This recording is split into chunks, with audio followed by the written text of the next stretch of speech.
કેમ છો દોસ્તો? આજે હું લઈને આવી છું તમારા માટે એક જ વિડીયોમાં બે રેસિપી.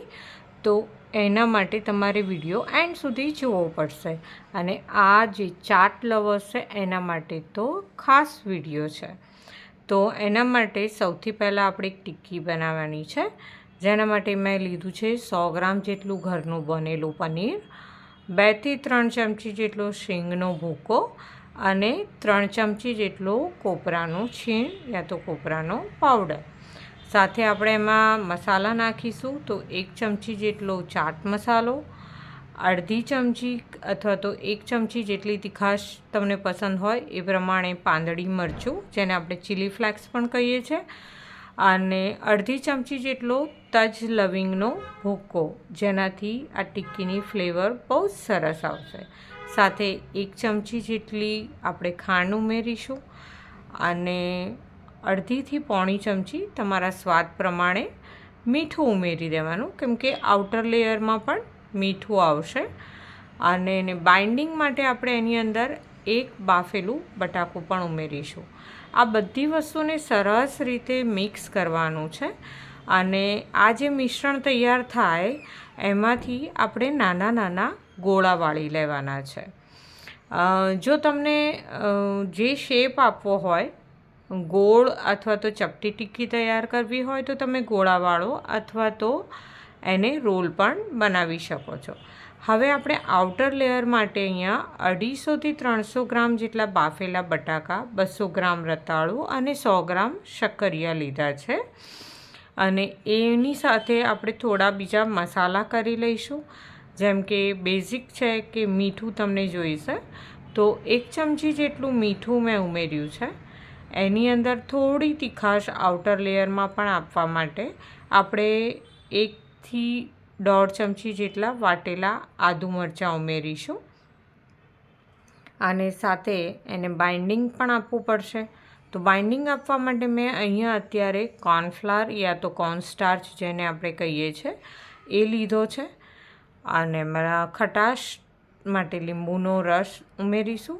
તો અહીંયા મેં અડધા લીંબુનો રસ લીધો છે. જો તમારું લીંબુ બહુ જ રસવાળું હોય તો પા લીંબુનો રસ પણ લઈ શકો છો. અને એ બધાને આપણે મિક્સ કરવાનું છે, પણ એ પહેલાં આપણે એમાં થોડો ગરમ મસાલો પણ ઉમેરીશું, જેનાથી એની ફ્લેવર પણ સરસ આવશે અને સ્વાદ પણ સરસ આવશે. આ બધી વસ્તુને મેશ કરી અને એક સરસ મજાનું લોટનું જેવું મિશ્રણ તૈયાર કરવાનું છે. એને મસળીને એકદમ સ્મૂધ મિશ્રણ તૈયાર કરવાનું છે, જેથી તમારી ટિક્કી વાળતી વખતે ક્યાંયથી પણ તૂટે નહીં. તો હવે આ જે મિશ્રણ આપણે લોટ જેવું તૈયાર કર્યું, તો તેલવાળો હાથ કરી એમાંથી થેપી અને એક પૂરી જેવું તૈયાર કરી લઈશું. અને એની અંદર જે આપણે સ્ટફિંગના બોલ્સ બનાવ્યા હતા એ મૂકી અને પછી એની ટિક્કી બનાવી દઈશું. તો તમારે એને બોલ જેવા રાખવા હોય તો પણ તમે રાખી શકો, અને ચપટી ટિક્કી બનાવવી હોય તો પણ બનાવી શકો. અને બીજી પણ એક ટિક્કી હું બનાવીશ, તો જેમાં તમે અગાઉથી જે ચપટી ટિક્કી બનાવી છે એના માટે જે આપણે સ્ટફિંગના બોલ બનાવ્યા છે એને પણ ચપટા કરીને ઉપયોગ કરી શકીએ. તો જો પહેલી બીજી વાર કોઈ બનાવતું હોય એના માટે સરળ થઈ જશે. તો આ રીતે આપણે બીજી ટિક્કી તૈયાર કરીએ, જેમાં મેં સ્ટફિંગના બોલને પહેલેથી ચપટો કરી લીધો છે. તો તમે એને પૂરી રીતે કવર કરી લો, જેથી ક્યાંયથી પણ અંદરથી પનીરનો મસાલો ખુલ્લો ના રહે. જો પનીરનો મસાલો ખુલ્લો રહી જશે તો એ તેલમાં છૂટું પડવાનો શક્યતા છે. એટલે આપણે એને બધી બાજુથી સરસ રીતે કવર કરીને બધી ટિક્કી તૈયાર કરી લઈશું. તો આ બધી ટિક્કી તૈયાર કરી અને પછી આપણે એને તળી લેવાની છે. અહીંયા હું એને ડીપ ફ્રાય કરું છું, એટલે કે તળી લઉં છું. જો તમને ઓછું તેલ અથવા તો તળેલી વસ્તુ ના ખાવી હોય તો તમે થોડા ઓછા તેલથી સેલો ફ્રાય પણ કરી શકો. અને જો એર ફ્રાય તમારી પાસે હોય તો તમે એને એર ફ્રાય પણ કરી શકો, પણ મને તળેલી વધારે પસંદ આવે છે. તો આ રીતે મેં બધી ટિક્કી તૈયાર કરી દીધી. તમે જોઈ શકો છો કે મારી ટિક્કી ઉપરથી એકદમ ક્રિસ્પી છે અને એમાં બહુ તેલ નથી જ ભરાઈ રહ્યું. અને હવે આ ટિક્કીને આપણે એક સર્વિંગ બાઉલમાં લઈ લઈશું. અને એને ચાટનું ફોર્મ આપીશું. તો ચાટ બનાવવા માટે તમને ખાટી મીઠી ચટણી તો જોઈએ જ.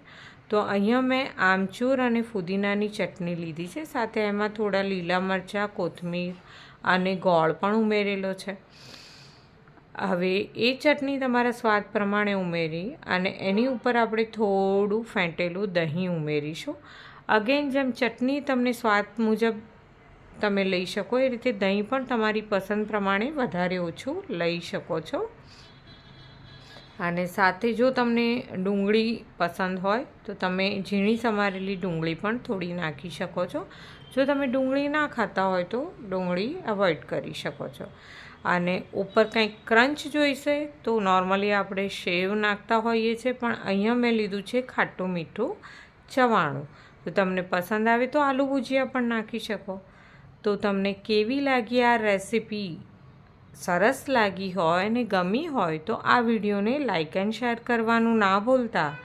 અને જો પહેલી વાર મારી ચેનલ પર આવ્યા હોય તો એને ફોલો અથવા તો સબસ્ક્રાઈબ પણ કરી લેજો, જેથી તમને નવા વિડીયોના નોટિફિકેશન મળતા રહે. Thank you.